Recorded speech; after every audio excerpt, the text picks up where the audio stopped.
Hi, everyone. Judge Andrew Napolitano here for Judging Freedom. Today is Tuesday, June 4, 2024. Ray McGovern is here now. I know everybody wants to know what MICIMATT is, MICAMATT. We're going to wait before Ray tells us what he meant by that acronym that he developed and which a lot of us now use. But before we get to that, before we get to what the intelligence community is doing on the ground, in Ukraine, what CIA and MI6 are reporting back to their bosses. I want to unleash Ray for a little bit on Scott Ritter, whom he has known and admired even longer than I've known him, although our level of admiration is probably comparable. Have you ever heard of the State Department stealing an American's passport in America as the American was about to take a commercial flight with a visa, with a ticket paid for, with no known law enforcement issue involved whatsoever? Not in my experience, Judge. No, that's completely new to me. Whether it was the State Department or a combination of the deep State Department, so to speak, is another matter. But they use the State Department as the villain, as the excuse, and I haven't seen that before. Yeah, the actual police, who were heavily armed and wearing body armor, were Border Patrol, the people you often see at international airports. But they claimed when Scott asked them what's going on and who sent you here, that they were dispatched by the State Department. There's no authority at all to do this without a warrant. There certainly is no authority to do it, and it's a violation of procedure for them not to identify themselves by name and badge number and not to give them a receipt. As I said earlier today, even when they break down your door in the middle of the night pursuant to an arrest warrant or a search warrant that authorizes them to do that, believe it or not, they're required to give you a receipt for what they take. Mm-hmm. Tell us about your experience with Scott, his personal courage, his willing to speak truth to power like very few people have done. It's been a real pleasure getting to know Scott and having him in our coterie of truth tellers. He goes back a long way, mostly as chief weapons inspector for Iraq. He verified that all WMD, weapons of mass destruction, were destroyed in 1995.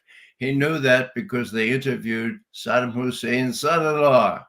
And when they interviewed him, they said, well, how do you know it was all destroyed? And his name was Saddam Kamel, okay, Hussein Kamel. And he said, well, I mean, I was in charge of the program. So I ordered them destroyed. And then the interrogators, British, American, and UN said, well, yeah. Did they destroy? How do you know? Did you check? And he said, well, I don't know how it works in your countries, but when I'm in charge of this thing, I ordered them destroyed. They did this.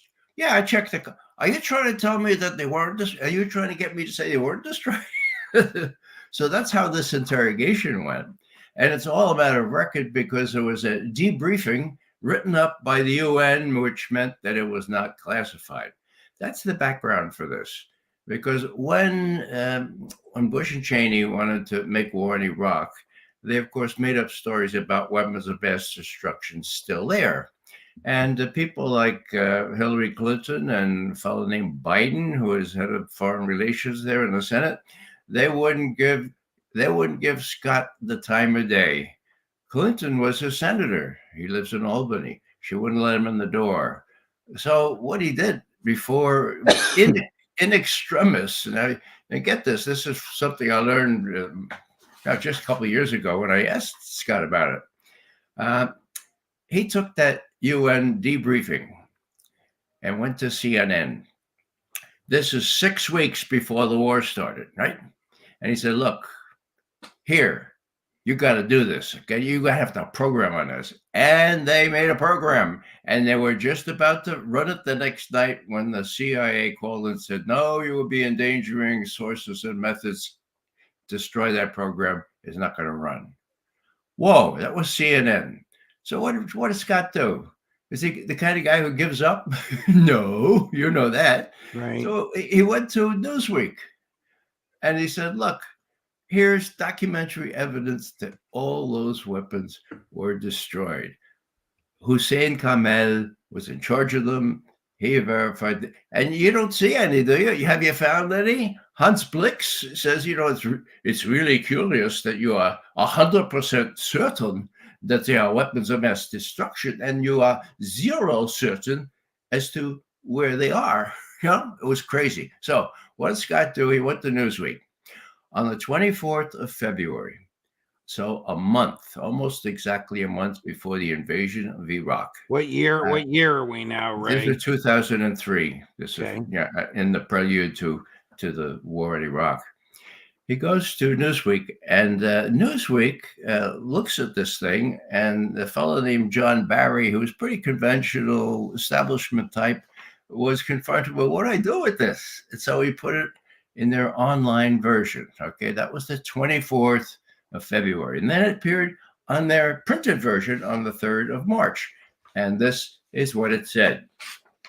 Hussein Kamel, the highest ranking Iraqi official ever to defect from Saddam Hussein's inner circle, told CIA and British and UN officers in the summer of 1995 that after the Gulf War, Iraq had destroyed all chemical and biological weapons and the missiles to deliver them. Kamel had direct knowledge of what he claimed. For 10 years, he had run Iraq's nuclear, chemical, biological, and missile programs, end quote. That's in Newsweek, right? So what happens? What do the pundits, what do the writers in Washington do? They say, oh my God, sounds, we better go check this out. So where do they go? They go to the PR guy for the CIA.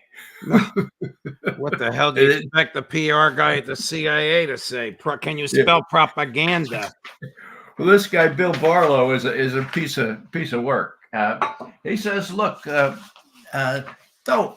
even think that this is true. This is incorrect, bogus, wrong, and untrue.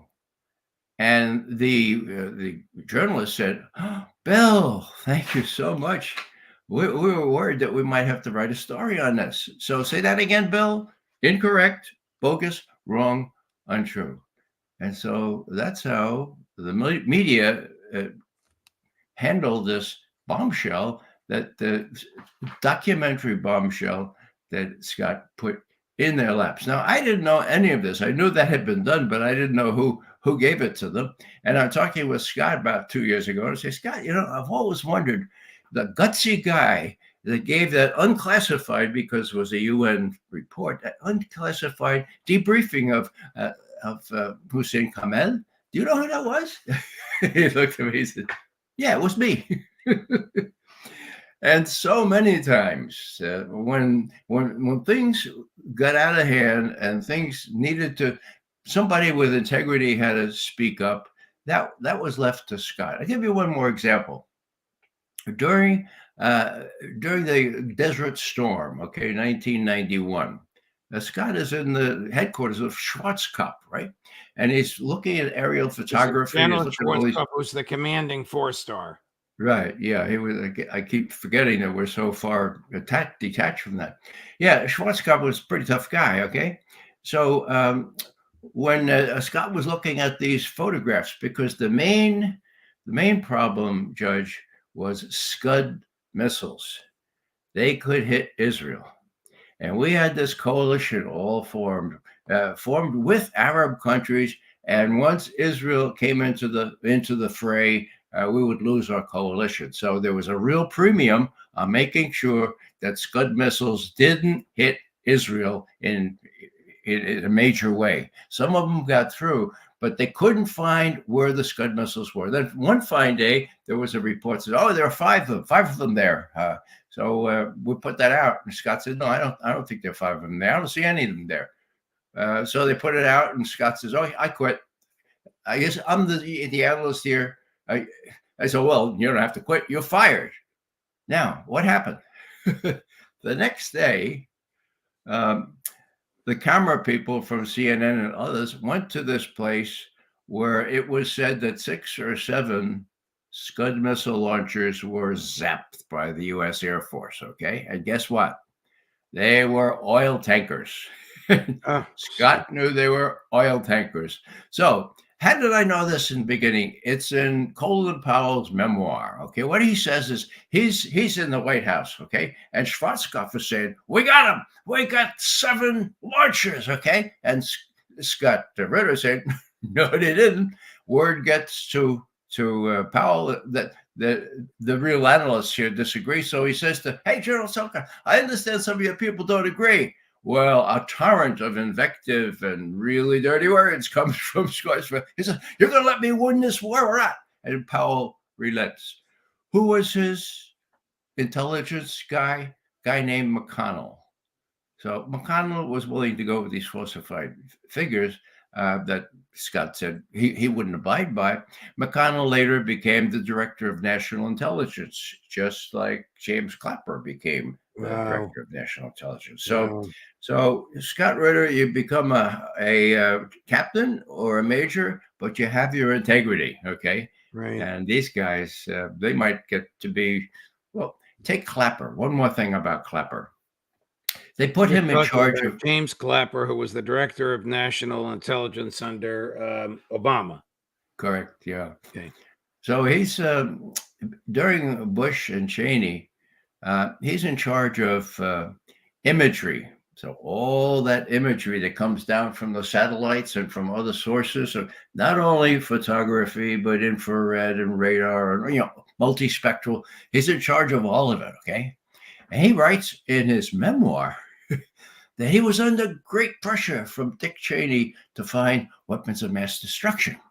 And so he admits, this is a quote, everyone was kind of to blame, including me, all our intelligence officers, because we decided to find things that weren't really there.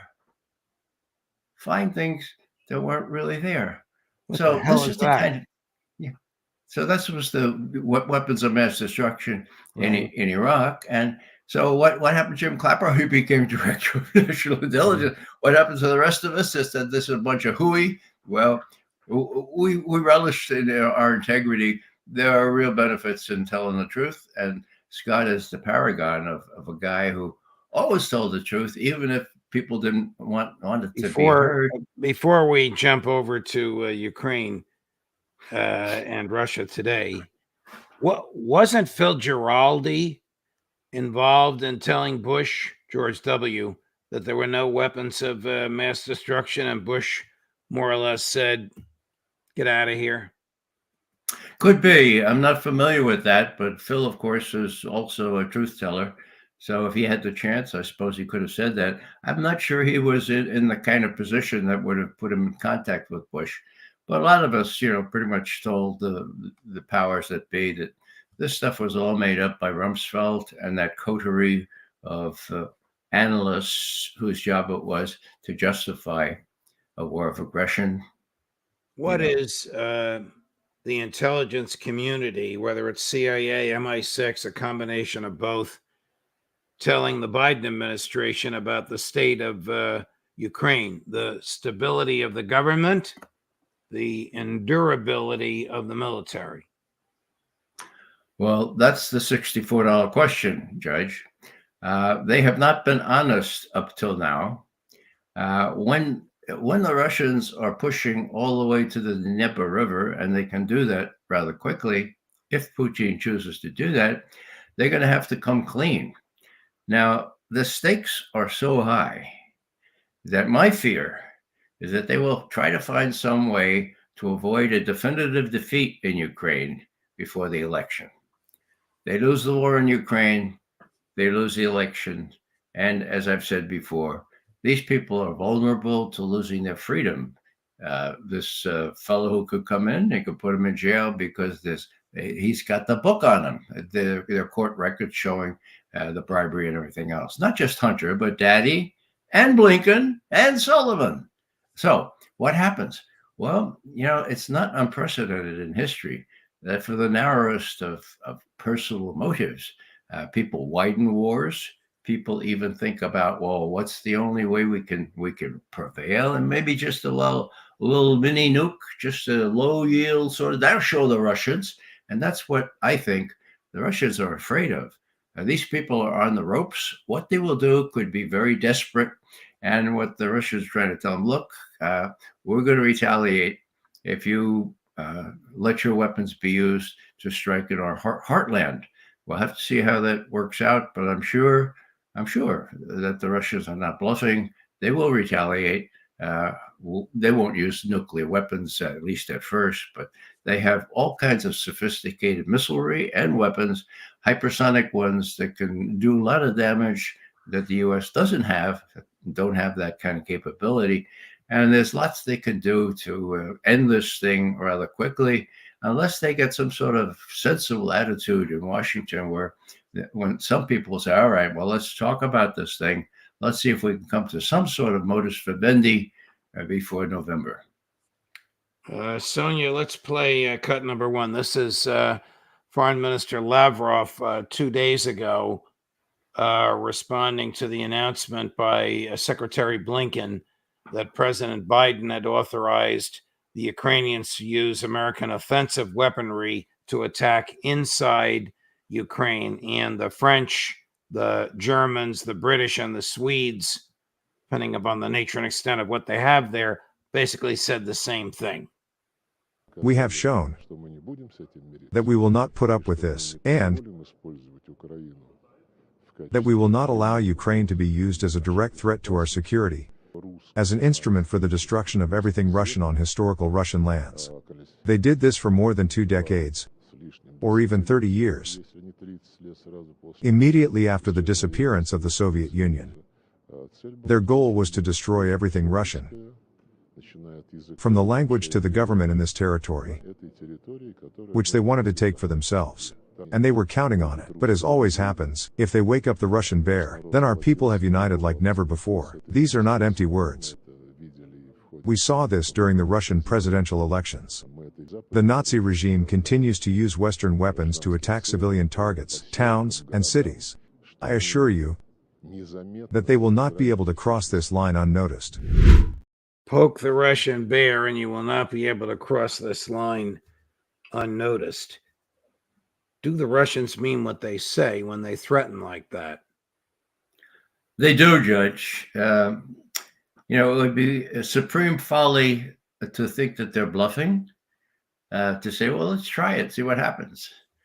Because there are all kinds of things that the Russians can do. They have the upper hand, of course, in that area of the world, and they will do them if they're provoked.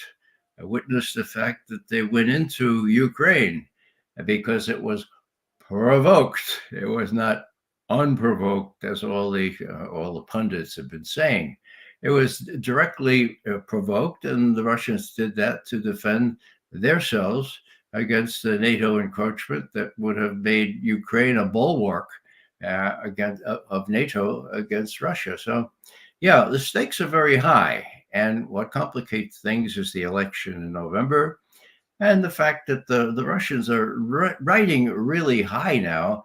They have these people, the BRICS countries, the Shanghai Cooperation Institution. They have people that are lined up to join them in confronting whatever odd things the U.S. and NATO choose to do.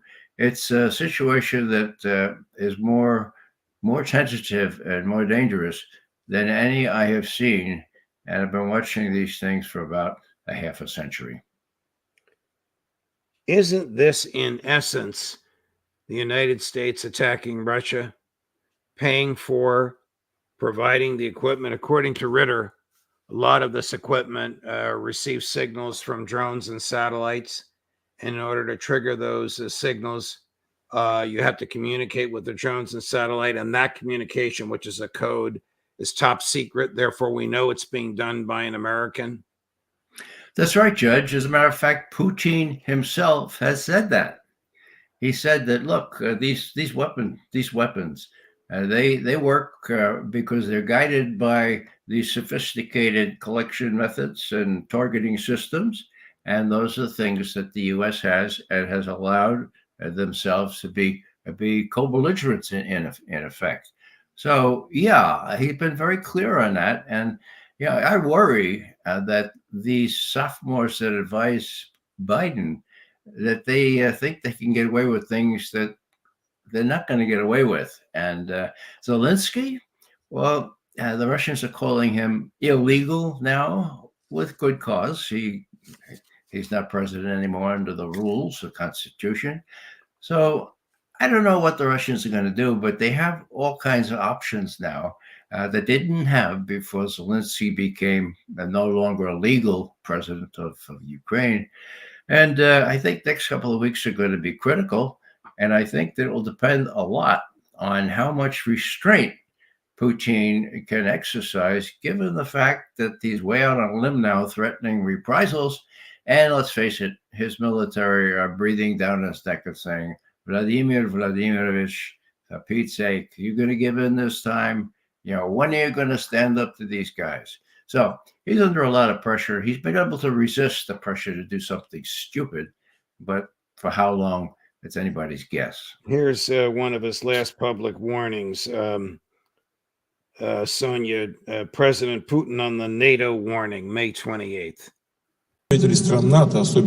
Representatives of NATO countries, especially in Europe, especially in small countries, they should be aware of what they are playing with before talking about striking Russian territory.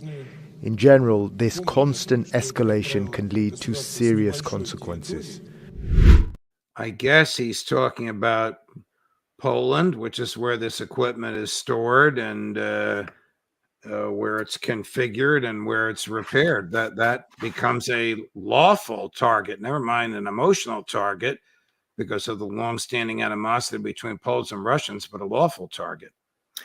Yeah, so far, of course, the Russians have avoided hitting any NATO country, any territory that is clearly a NATO country. It's problematical here. He went on to say in this particular interview that the smaller NATO states, Estonia, Latvia, Lithuania. Yes, at one point he named them. Yeah, they should realize, look, you know, you guys are really small. Your population is so concentrated. You are more vulnerable in this respect than your allies. So why don't you come to your senses? Now, that's an indirect way of saying, you know, a small tactical nuke can knock out your city or most of it. So, you know, I haven't seen the Russians acting in this dismissive a way. In other words, in saying, look, we're going to have to retaliate if long-range weapons provided by the United States and guided by U.S. satellites hit our frontier or hit our important facilities. We're going to retaliate. We can pick how we retaliate. There's not going to be any nuclear strike by Russia. They don't need to. They're winning, okay?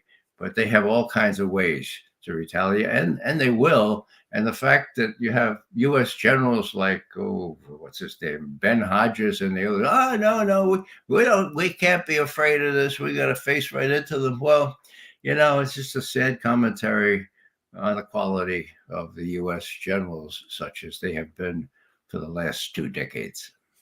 Does Russia have missiles that can reach the United States, which we cannot interdict? The answer to that is almost certainly yes. This ABM system that we tried to create, we knew from the outset. We told Reagan, that is, the honest people told Reagan, that Star Wars was a pipe dream. You can't have an airtight defense. No matter how, it can always be defeated. Decoys, any kind of thing, you can always defeat this airtight. So yes, Russian missiles can also strike anywhere in the United States. God help us, it doesn't come to that. But you know what, Judge? Nobody knows that North Korean missiles can do the same. And Putin gave North Korea not their most sophisticated ICBM, intercontinental ballistic missile, but they're next to the most sophisticated ICBM. It's been tested. It needs some more testing, but it can reach all of the United States, and you can't find it because it's solid fuel. They put it under a tree or something, you can't see it, okay? So this is an escalation that no one has noticed, even though people brought it to Anthony, to Sullivan at the NSC and said, what about this? You know, well, our intelligence people are looking into this. Well, I don't know. I was surprised that Putin gave North Korea this kind of missile, but he did. And there's no denying it. And so they're building up their forces, not only to confront us directly, but the Chinese, the North Koreans, and Belarus. They're joined all together in this new alliance, and our policymakers don't seem to get it. The game is over for hegemony by the U.S. On that note, we'll end, Ray. Thank you very much. Thanks for your time, as always. We're hoping to put together the Intelligence Community Roundtable at the usual time on Friday. It depends where we find Larry, somewhere in some facility in St. Petersburg, but he's looking forward to it as well. Thanks, Judge. Thank you. All the best, my friend. Mm-hmm. A long and happy and fruitful day here today at Judging Freedom. Tomorrow at 11 o'clock in the morning, our intrepid reporter on the ground, Patrick Lancaster, and at 3 in the afternoon, our senior former CIA official, Phil Giraldi.